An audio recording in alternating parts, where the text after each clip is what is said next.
Good evening students. आज का class काफ़ी इम्पोर्टेंट रहने वाला है आप लोग के लिए। अगर अभी तक आप लोग मेरे चैनल को सब्सक्राइब नहीं किए हैं तो सब्सक्राइब कर दें, बेल आइकन दबा दें ताकि जितने भी क्लास आएंगे, वीडियो आएंगे, वो आप तक पहले पहुंच जाएंगे।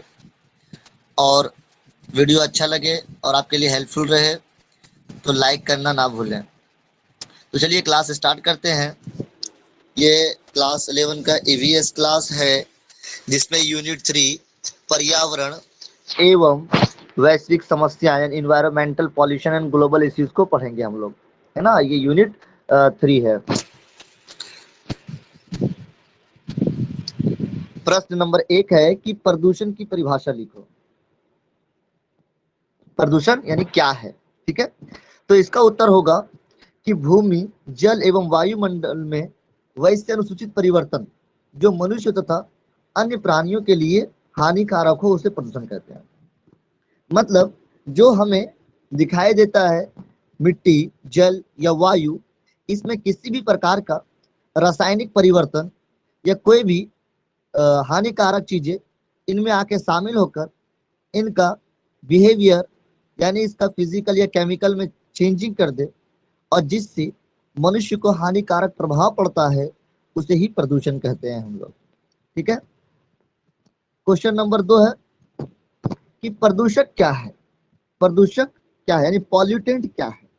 प्रदूषक जो होता है वो तत्व होते हैं जो किसी भी चीज को प्रदूषित कर दे, यानी प्रदूषित करने वाले को प्रदूषक कहा जाता है। कि वैसे रासायनिक, भू रासायनिक और जैविक उत्पाद जो प्राकृतिक पर्यावरण की अवस्था का विनाश करते हैं उसे प्रदूषक कहते हैं, है ना। यानी किसी भी प्रकार का मिलावट करके या किसी भी चीज को प्रदूषित कर देता है उसे ही प्रदूषक कहा जाता है। अब ये प्रदूषक कितने प्रकार के होते हैं? प्रदूषक 2 प्रकार के होते हैं। एक होते हैं बायोडिग्रेडेबल पॉल्यूटेंट। क्या है? Biodegradable pollutant. ये बायोडिग्रेडेबल पॉल्यूटेंट का मतलब होता है कि वैसा पॉल्यूटेंट, वैसा प्रदूषक जो क्या है कि एक समय के बाद अपने आप उसका विनाश हो जाता है, खात्मा हो जाता है, नष्ट हो जाता है। जिसके उदाहरण क्या है? खरपतवार एवं घरेलू पदार्थ या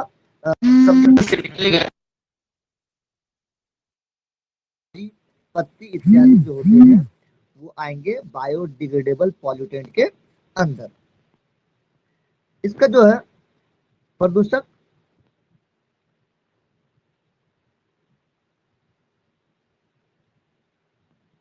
प्रदूषक का जो है सेकंड पार्ट है वो है नॉन बायोडिग्रेडेबल पॉल्यूटेंट, यानी वैसा प्रदूषक जो नष्ट ना हो सके, नष्ट ना हो, एक समय के बाद भी वो उसी अवस्था में प्रेजेंट रहे, उसे कहते हैं नॉन बायोडिग्रेडेबल पॉल्यूटेंट।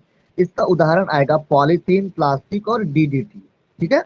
यहाँ पे क्या है कि यहाँ से क्वेश्चन बहुत बार पूछे जाते हैं कि डीडीटी का पूरा नाम क्या है।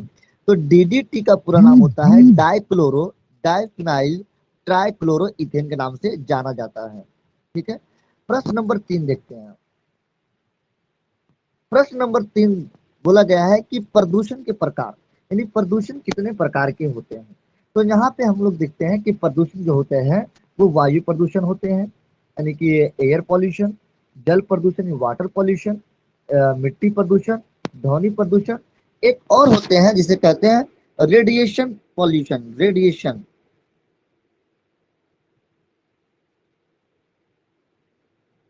रेडिएशन पॉल्यूशन के नाम से जाना जाता है। तो सबसे पहले हम लोग देखेंगे वायु प्रदूषण को कि वायु प्रदूषण क्या है। क्वेश्चन नंबर 4 देखिए, वायु प्रदूषण क्या है। वायु प्रदूषण के कारण एवं उनके प्रभाव तथा उससे होने वाली बीमारियों को डिस्कस करना है। तो वायु प्रदूषण क्या होते हैं? वायु प्रदूषण होते हैं कि जो शुद्ध वायु है उसमें किसी भी प्रकार का पॉल्यूटेंट आकर मिश्रित हो जाते हैं और उससे क्या होता है कि हानिकारक प्रभाव होते हैं जंतुओं के ऊपर या पर्यावरण के ऊपर, एक हानिकारक प्रभाव होते हैं, उसे प्रदूषण, वायु प्रदूषण कहे जाते हैं। अब वायु प्रदूषण के निम्नलिखित कारण हो सकते हैं। तो वायु प्रदूषण के कारण है, वायु प्रदूषण का सबसे बड़ा कारण है बढ़ती आबादी। जैसे कि भारत में दिन प्रतिदिन जनसंख्या बढ़ती जा रही है। अब जनसंख्या जब बढ़ेंगे तो उसके रहने के लिए निवास स्थान बढ़ाना होगा और निवास स्थान बढ़ेंगे तो क्या होगा कि जो पेड़ पौधे हैं, जंगल है, उसकी कटाई की जाएगी ताकि बड़ी बड़ी इमारत बनाया जाए, बड़ी बड़ी बिल्डिंग बनाया जाए, रहने के लिए घर बनाया जाए। इसके लिए क्या होगा कि पेड़ पौधे काटे जाएंगे। इसके अलावा क्या होंगे कि जब आबादी बढ़ेगी तो जो कचड़े होते हैं, जो सामान उपयोग किए जाएंगे, वो अधिक से अधिक उपयोग किए जाएंगे। कल कारखानों उसके उसके रोजगार के लिए कल कारखाने बनाए जाएंगे, जिससे क्या होगा कि एयर पोल्यूशन बढ़ेंगे। तो जनसंख्या वृद्धि एक बहुत बड़ा कारण है। पॉइंट नंबर 2 क्या, बढ़ते हुए उद्योग। दिन प्रतिदिन उद्योग धंधे यानी कि लोगों के रोजगार के लिए दिन प्रतिदिन उद्योग धंधे बढ़ते जा रहे हैं, जिस कारण से कल कारखाने भी बढ़ाए जा रहे हैं, जो कि प्रदूषण का एक बहुत बड़ा कारण है। 3 नंबर है संचार के साधन। संचार समझ लीजिए यातायात। यातायात दिन प्रतिदिन गाड़ियों की संख्या बढ़ती जा रही है। कहा जाता है कि 2025 के तक विश्व में गाड़ियों की संख्या 100 करोड़ से ज्यादा हो जाएगी। तो जब ये गाड़ियां ज्यादा यूज होंगे तो इससे निकलने वाले जो धुएं होते हैं वो वायु प्रदूषण के कारण बनते हैं। पॉइंट नंबर 4, वनों की अंधाधुंध कटाई। दिन प्रतिदिन कल कारखानों के लिए, घरों के लिए और बढ़ती आबादी के कारण वनों की कटाई की जा रही है और पेड़ पौधे कम से कम लगाए जा रहे हैं, जिस कारण से क्या है वायु प्रदूषण के ये भी एक बहुत बड़े कारण है। इसके अलावा है परमाणु परीक्षण। अभी क्या है कि हर देशों में हुड़ लगी हुई है, एक प्रतियोगिता टाइप का है कि दिन प्रतिदिन ये लोग एक से एक तरह के परमाणु बना रहे हैं और इस परमाणु का परीक्षण किया जाता है, हथियारों का परीक्षण किया जाता है, जिससे कि विषैली विषैली गैसें निकलती है, जो वायु प्रदूषण का बहुत बड़ा कारण है। अब इससे मानव जीवन पे क्या प्रभाव पड़ता है।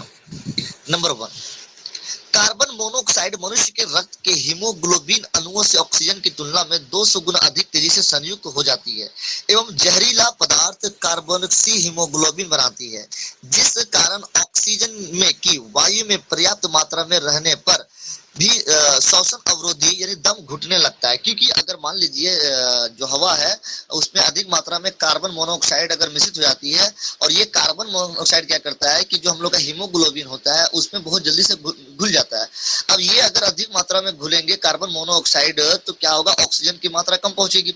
अब ऑक्सीजन की मात्रा जब कम पहुंचेगी तो क्या होगा, श्वसन की अवरोध होगा, श्वसन अधिक इच्छाएं होगी और एक समय क्या होगा, सफोकेशन फीलिंग होगा, यानी दम घुटने लगता है।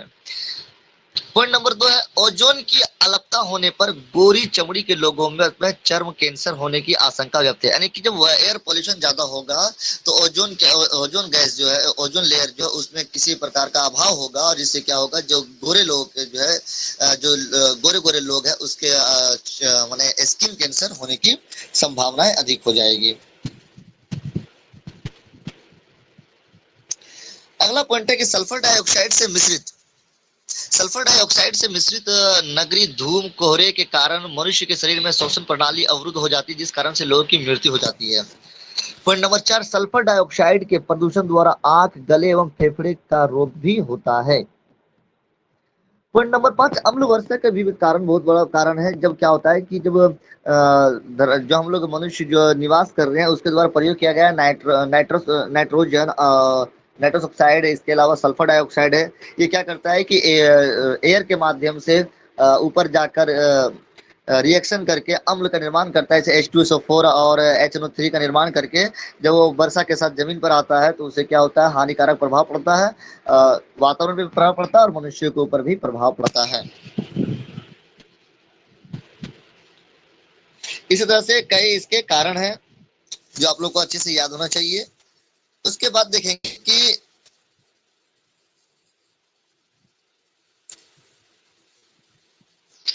दिन पर इसका रोकने का उपाय है कि हम लोग को अधिक से अधिक पेड़ पौधे लगाने होंगे, जनसंख्या वृद्धि को रोकना होगा। उसके अलावा क्या है, सीएनजी का जो हम लोग ईंधन का उपयोग करते हैं वहाँ सीएनजी का प्रयोग करना होगा, सौर ऊर्जा का प्रयोग करना होगा, वायु ऊर्जा का प्रयोग करना होगा, जल ऊर्जा का प्रयोग करना होगा। जो वाहन है, यातायात सुविधाएं हैं, उसमें हम लोग सौर ऊर्जा यानी इलेक्ट्रिक का भी प्रयोग करके हम लोग उसको पर्यावरण को सुरक्षित रखा जा सकता है। अब वायु प्रदूषण होने वाले रोग है अस्थमा, है ना, वायु प्रदूषण से अस्थमा रोग हो सकता है। उसके अलावा लंग्स कैंसर हो सकता है, तीव्र श्वसन संक्रमण हो सकता है और जो है क्रोनिक डिजीज भी होने का संभावना है, ये वायु प्रदूषण के कारण। ठीक है, तो ये जो हम लोग अभी पढ़े हैं वो आपके एग्जाम पॉइंट ऑफ व्यू से काफी इंपॉर्टेंट रहने वाला है। आपका जो है थोड़ा सा पॉइंट ऑफ व्यू दे देते हैं कि सबसे पहले अगर बात करें कि वायु प्रदूषण है क्या, तो वायु प्रदूषण है कि जो शुद्ध वायु है उसमें किसी भी प्रकार का हानिकारक पदार्थ आके मिलकर उसको क्या करता है, उसके उसके बिहेवियर में परिवर्तन कर देता है और जिससे हानिकारक प्रभाव पड़ता है, इसी को ही वायु प्रदूषण कहते हैं। वायु प्रदूषक क्या होता है कि जो भी प्रदूषक यानी जो पॉल्यूटेंट जो है, किसी भी प्रकार का पॉल्यूटेंट आकर वायु में मिलकर उसे हानिकारक प्रभाव माने नुकसान कर कर उसका हानिकारक प्रभाव होता है, प्रभावित करता है, उसे कहते हैं प्रदूषक कहते हैं। प्रदूषक दो प्रकार के होते हैं, बायोडिग्रेडेबल पॉल्यूटेंट और non biodegradable pollutant. Biodegradable pollutant होते हैं जो एक समय के बाद वो सड़ गल जाते हैं, जैसे कि खरपतवार है, लकड़ी है वगैरह ये सब है।